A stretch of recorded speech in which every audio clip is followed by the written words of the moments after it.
Well, this is something I never expected to see. I know it's something that's often talked about and people will say that Massa is the real 2008 champion, but at first I thought this was one of those copy-paste YouTube or news sites looking for some cheap clicks, but when you see motorsport.com and Autosport posting it as well now it becomes real. Now it should be said here that I'm not a lawyer. I don't know what will or could happen, so it's only best educated guesses for everything in this video. Well, I mean, I have watched an episode of Matlock. The sound was off, but I got the gist. Lionel Hutz.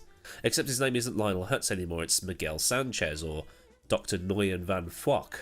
But anyway, what sparked this off? It's been kicked off, as it often does get kicked off, by comments made by Bernie Ecclestone, which is why it's taken so long for Massa to begin dipping the toes into the water of this legal action, instead of taking the matter to the courts back in 2009 or so, when it came to light that the crash at the Singapore Grand Prix in 2008 was deliberate.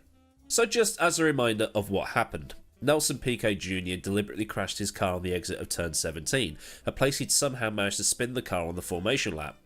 I mean, I guess that was the dress rehearsal, but either way, Piquet had crashed at a point where retrieving the car was going to be difficult and was virtually guaranteed to bring out the safety car, supposedly to get Fernando Alonso further up the field. Alonso had pitted just before the crash, so would gain bigly as a result.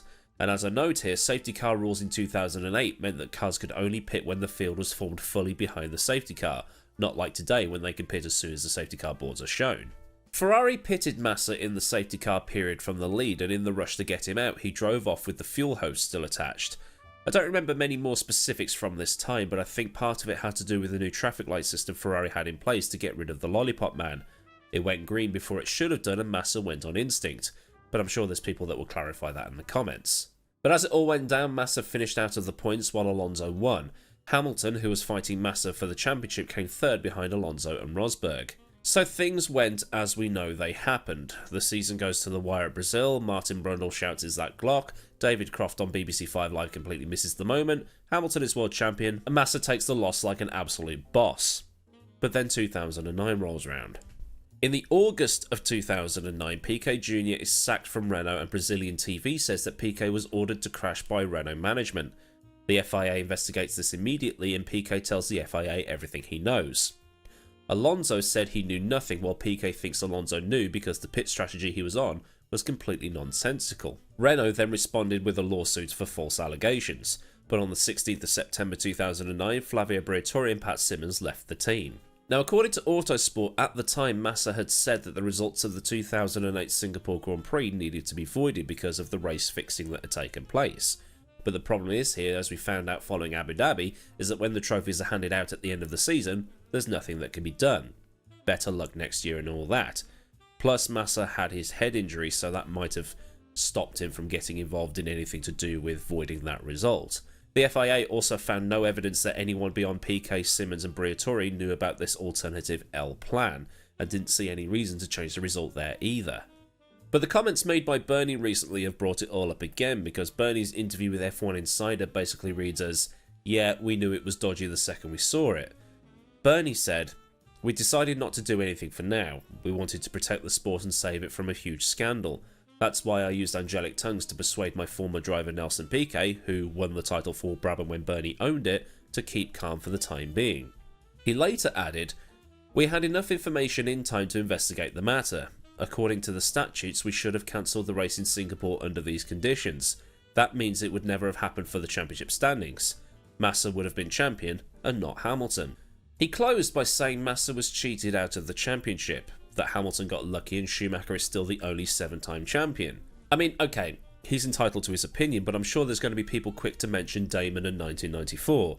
So therefore, Damon Hill is a 2-time champion and Michael only a 6-time champion, along with, let me just check my notes, Lewis Hamilton.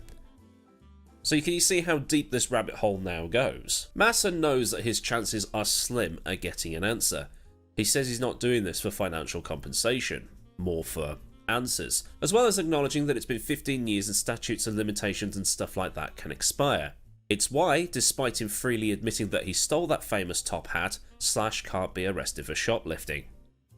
Alright, that's not a good comparison, but like I said, I'm not a law-talking guy. But one thing Felipe Baby does draw on in terms of slim hopes is that in other sports, competitors have been retroactively disqualified from competitions and everybody behind them moved up, or otherwise just having those championships voided. Just within the last 6 months or so, CJ Uja and the GB relay team were disqualified from their silver medal position at the Tokyo Olympics because Uja was found to have breached doping rules.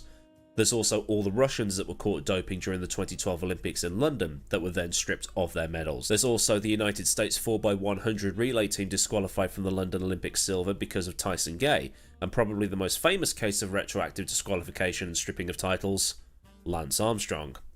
Armstrong's bronze at the 2000 Olympics was also stripped from him and completely voided. And there's also Nestor Carter to add to that list. He got Jamaica disqualified from the London Olympic 4x100 metre final, and that stopped Usain Bolt having that clean sweep record he had. The triple was it, from Beijing, London and Rio, the 100 metre, 200 metre and then 4x100 metre gold? I can't remember. But there's a problem. The top part of the FIA's judicial system is the International Court of Appeal, the ICA. The way it is structured is a minefield, and it's part of the reason that Mercedes withdrew its protest after the end of the 2021 season simply due to the complexities of how it works. Toto Wolff described it as the FIA marking its own homework, and if Felipe is going to go through with all this, then that's the final boss he's got to take on. On top of this, Mosley is no longer around to confirm or deny anything, taking his own life 2 years ago when he discovered he had weeks to live. The timeline for appeals shuts 14 days after the thing happened, or 4 days before the prize-giving ceremony, and Felipe can't use the Court of Arbitration for Sport because it only works with matters relating to anti-doping and stuff like that. So really, despite the tabloids here saying things like Hamilton can be stripped of title and other places wording it similarly to generate clicks, there's absolutely no way that it can be overturned. It's simply been far too long. But I still think Felipe is entitled to answers. Why the FIA did nothing, why it continued to do nothing. I suppose if it set a precedent by, in 2009, going, yeah, we need to void the result of that race, who won the title? Right, okay, then it opens up the floodgates for 1990. Prost could say he lost the title because of an assault. 1994, Damon could say he was intentionally wiped out by Schumacher, or even 2021 by saying, it's been proven that the race director did not properly follow your rules that you set, etc. Or even the recent Australian Grand Prix where Sainz was supposed to be 4th or something because of the way it all worked out prior to the safety car shuffle. I mean, I don't know, it was too early in the morning. It won't stop the loss on the final corner of the final lap from hurting, but at least knowing why might be a start. So then, a look at the recent interesting news that Felipe Massa is considering legal action over the 2008 Singapore Grand Prix. If this has been interesting, then do like the video, and for more stuff like this, subscribe and get the bell on for any future stuff from this channel. Massive thanks to the kind folk at Patreon for the support, and if you want to help out with keeping things running around here, a link to Patreon is in the description, along with links to Discord and my socials. Or the super thanks if you just want to do a one-off tip. So until next time, I've been AdmiralLaWind, have a great day wherever you are, and goodbye.